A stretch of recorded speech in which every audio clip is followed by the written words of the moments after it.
today's vlog. It's February 23 and for today ay ating sahod. Ayan. Sahod po natin ngayon sa YouTube at maraming salamat po sa lahat po ng walang sawa sumusuporta sa akin dyan. At ngayon nga po ay kukunin ko po yung aking sinahod at mga binigay nyong blessing sa akin last month ay makukuha ko na po ngayon. And ayun, kasama ko po si Eliza, sila Sister Red, Ate Aden, and Ate Pam. Dahil kami ay mag-window shopping. Hindi po. Magbibili lang po ako ng pang-stock ko sa aking ref kasi wala na po kaming stock. And syempre, bibili lang po natin yung mga kailangan natin ngayong sahod ko dahil hindi naman po malaki ang sinahod ko. Pero super thankful and blessed pa rin po ako dahil every month ay nakakasahod tayo. So, kasama po natin si Esteban. Syempre, sa ating pag-alis, palagi ko siyang kasama. So, thank you so much, Sir Steven, for giving me this motorcycle. And it's a big help for me because when I go, hindi ko na kailangan mamasahe pa or hindi ko na, basta super laking tulong nito. Guys, nakakuha na po ako ng pang-grocery ko. Ang ginawa ko lang po ay yung pang-grocery, syempre. Bibilhin po natin ang ating mga kailangan. Wag ang gusto. Guys, parang ano to parang SM din siya na. Parang mini SM dito sa Nasugbugayo. Ganyan. So, merong Abetson. Diyan mo hahanapin yung mga appliances na gusto mo. Fast food din dyan, guys. Ayan. Meron dyan mga bilihan ng mga shoes. Ayan, simple shoes. This, yan. Yung mga bilihan ng mga sapatos. Ganyan, guys. Yung mga bags. Hindi magkano lang sa 50% eh. 300 lang yun. 300? Dito nga ako bumili. Oo, 300. Kaya ka lang 50% off. 50% off? Hindi, ayan na nga yan. Dati siyang 599. 300 nga o 299. Dito ka binili pa. Dito na lang pala ako bumili. Wala isang ganda oh. Pwede ko dito 300 eh. Malandis ha. Pero hanggang ganda na lang tayo. Kaya may mga bag pa ako so hindi natin siya kailangan, so hindi natin siya bibilhin. Ayan po ang mga kasama. Pwede mo siya paltan. I want pero may baby. Hey! Daming kinmi. No, Eileen! Lahat daw nang ihipuin mo, yun na. Same price to the market. No.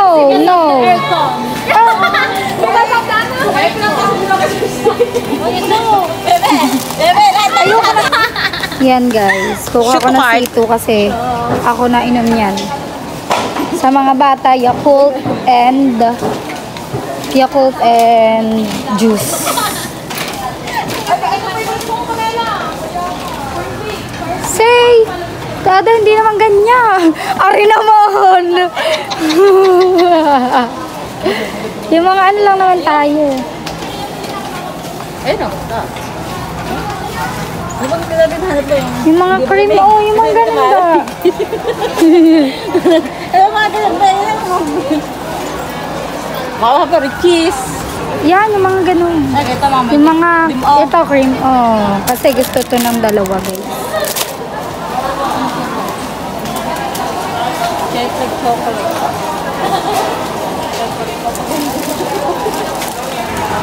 Ito na nga guys, namimili si Carpins. Ito na yung nakayakot ako. Sa unahan, mga pampers yan sa unahan. Dito mga ano na. Good, mga sabon.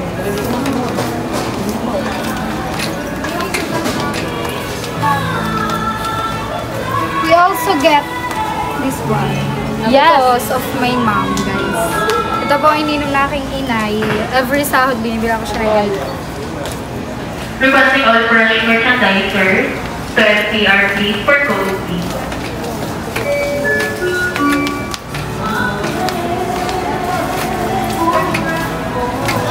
Ito masarap also. Sarap yan. For my daughter. Yes. Yung pinakamalaki na po. Kano ganyan? 800. So expensive.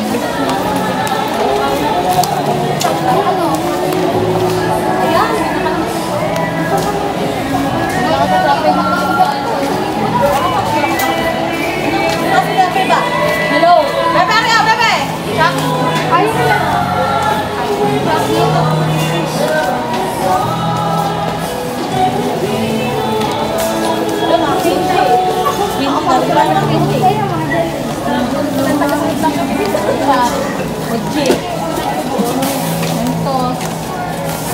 Meron Sir Dennis.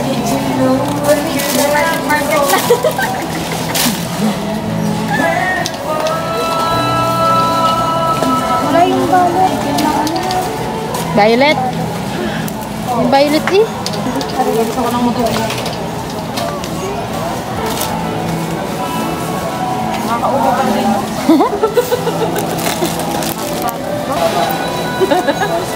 Chocolate, you want chocolate? Oh, I want.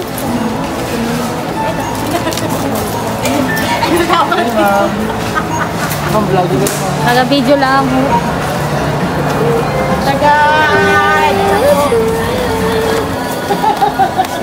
Dami pa lang ako po. Aileen, taga-tawa lang po. Dito yun ako. Patay tayo. Ito na lang pag-pwede mo. Balik. Tagay mo daw sa card.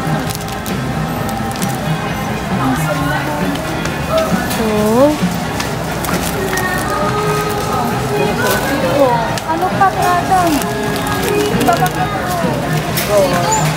Doon, ito ka sa likod. Ako punta sa likod. Sa likod na tayo. Sabi na, nag-live na. May baka may nag-live.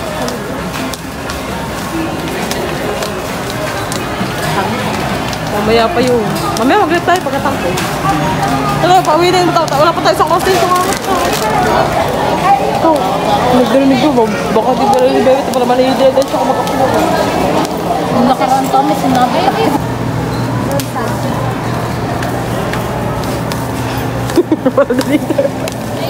Ano Ada? Ano sabi mo Ada?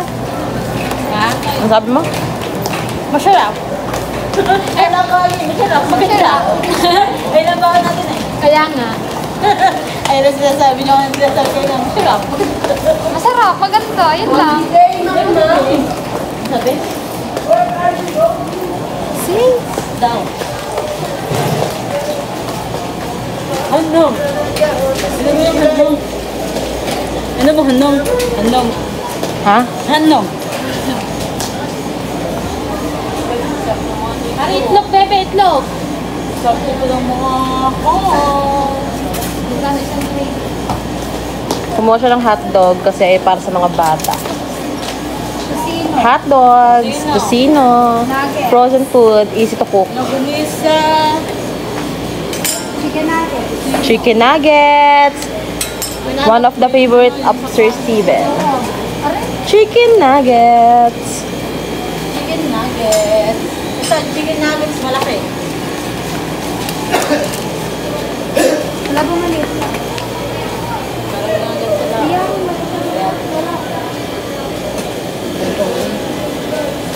Yung chicken, yung talagang... Ayun, sa taas, lepe, masarap. Ayan. Oo, sarap niyan. Purong chicken yan.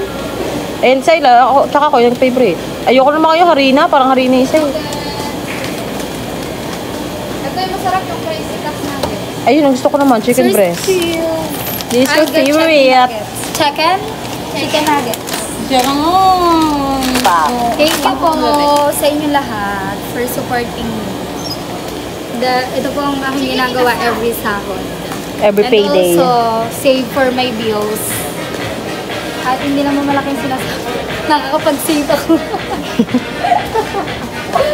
Tara na. Ano tayo? That's all guys. That's it. Isang oras tayo, yun lang, be. Frozen foods, juice, mga tinapay ng dalawa, gatas, mga Yakult Dutch meal. Ayan. Ayan lang po mga binibili ko. Kape. And Coffee. milk for my inay para every morning pagising niya. Pag yun, mainom siya ng gatas. Tara na. How about coffee? Yung pwede ganito guys. Ito kasi ang aming ininom ng inay. Black coffee. Oh, mura dito, 38 lang. You buy coffee because you have a big family. Ganyan yun. Sa eco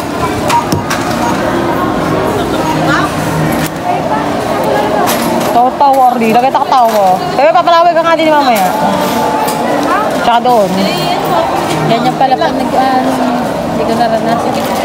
Hindi naman ako nag-gaul dito eh. Magdala ka sa box. Sa box na lang marami. Ako magdadala isang box. Iwanan nyo na yan. Sampo. Angkas mo ako? So, ayun guys, nakauwi na po tayo dito sa aming bahay. And ayun, actual kanina pa po pero ngayon lang po ako nakapag-update dahil minikapan ko pa po yung anak ng tinansi si Princess. Meron kasi silang parang party ngayon sa school. So, ayun. And dito na nga po yung mga pinamili natin. And nilalagay ko na po siya sa aming ref. Yan. Update ko na lang kayo guys mamaya kapag naipatas ko na para makita nyo kung paano po ako magpatas sa aming ref ng mga pinamili kong groceries. So, ayun na nga guys. So, tapos na po tayong magpatas ng mga groceries na pinamili natin sa ating ref. And yung gatas ay eto, dito na siya nakalagay sa ibabaw. Hindi siya pwede sa ref, syempre po, titigas. So, ngayon, ipapasilip ko po sa inyo kung paano po ako mag-arrange ng mga pagkain sa ref. So, alam ko naman na hindi na, ano lang po, yung parang kasiyahan ko na makapag-arrange. Love you. Si Cassie po, nag-I love you. Na kasiyahan ko na mag-arrange ng mga pagkain sa refrigerator. Dati, nung di ba po, may ref na din po dati. Pero hindi ko po naisip na ayusin po na maganda, ipatas kapag mag-grocery. Tapos ayun po, na-realize ko na parang ang gandang tingnan kapag super arrange yung mga grocery sa ref, yung mga coke, yung mga ganyan po ba. Kaya nanood din ako sa mga video sa Facebook. Mayroon lang po nagturo sa akin noon na magandang tingnan kung naka-arrange yung mga pagkain. Kahit pa sabihin na kukunin din naman, kakainin din naman, pero iba pa rin yung kapag naka-arrange sila ng maganda. So, papakita ko yung sa inyo, guys. Oh, here's the frozen foods. Dito siya sa may freezer, guys. And ito, yung mga yelo na ginawa ng inay. Pero hindi po siya pang benta, guys. Ito po ay pang amin lang po. Kapag gusto namin ng malamig na tubig, dyan kami kukuha. So, ito yung mga frozen foods na binili natin. Meron tayo dito hotdog, tender juicy, pang almusal po. Kasi si Cassie may pasok. And syempre, ako mahilig din po ako mag-almusal ng kanin. Meron din tayo dyan tocino, 2. And chicken nuggets. Ayan, favorite din namin yan, guys, kasi ang sarap po niyan, chicken nuggets. Sir Steve, here's your favorite. Ayan, dyan po yan sa taas. Tapos dito naman sa baba, guys, dito yung mga soft drinks ko. Ayan. Pero hindi naman po as in na ako lang yung nakakaubos niyan. Syempre, bawal din po ako sa masyadong soft drinks lang. And ito po yung salad na bigay po sa akin ng aking tatay Sonny. Hindi yan pa rin po nakalagay. At dito guys, ang nilagay ko talaga sa tray na to, dito ko po kasi nilalagay. Pati yung frozen foods kung naano nyo, dun ko rin nilalagay. Kasi para hindi siya manigas, hindi siya dumikit sa pinaka-freezer. Basta, ayun. Tapos are po, mga prutas nilalagay ko dito pero hindi na po nakakabili ngayon kaya mga chocolates na lang. Tapos ayan, mga Dutch Mill, Kela Star, Yakult. Mahilig po sila sa Yakult at Dutch Mill. Tapos ayun pong sito ay akin. Ganyan po ako mag-arrange, guys. And ito, sa pinakailalim, dyan po nakalagay yung aming mga tinapay. Yung mga tinapay ng mga 2 bata. So, ang mga binili ko ay mga paulit-ulit lang na kasi ayan po yung mga tinapay na gusto nila. Meron tayong Nissin Wafer Choco, Inipit, cream, choco mucho, and wata tops. Ayan, oh. Ganyan. And dito naman po sa gilid, meron tayong mga itlog, syempre pang almusal din. Tapos yung mga sesto, dito sa baba. And ito po yung kabibili ko lang, ka-order ko lang. Vitamins po namin yan ng inay. And ito, milk po ng inay, gatas ng inay para pagising niya, ayan po yung iinumin niya instead na kape. Pero bumili nga din po ako ng kape kasi nagkakape po ako tuwing umaga. Ayan, guys.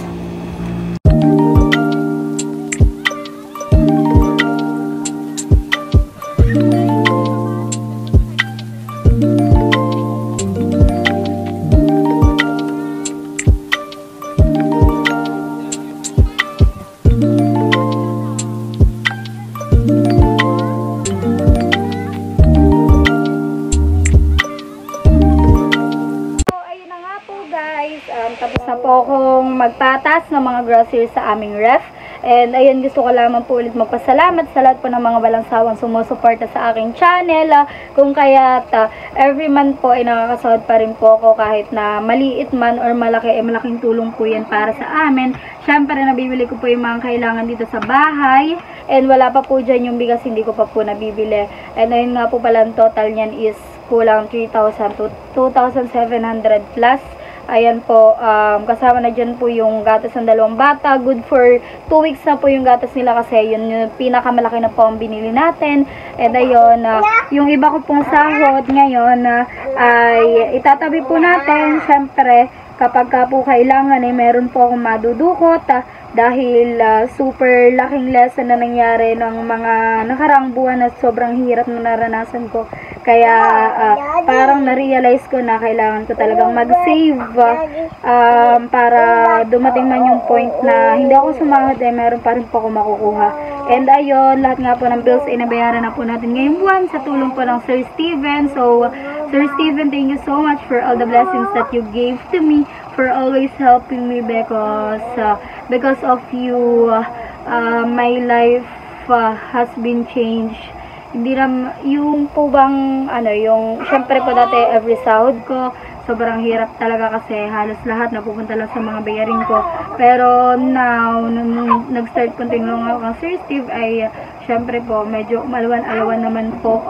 At ayun, meron na din po akong panghulog for the next month na sa aking doon po sa motor na Honda Vita, ay binigyan na din po tayo ng Sir Steven ng panghulog.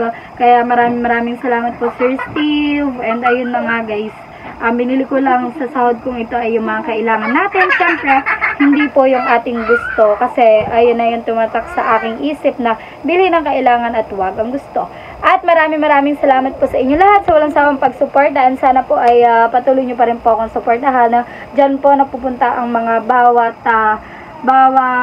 blessings na ipinagkakaloob nyo sa akin sa pamamagitan ng super chat sa aking pagla-live. Diyan po napupunta lahat dito po sa bahay, sa mga kailangan ng 2 bata at sa mga kailangan namin dito. Kaya maraming salamat po dahil hindi lang po ako natutulungan nyo kundi ang buong pamilya ko.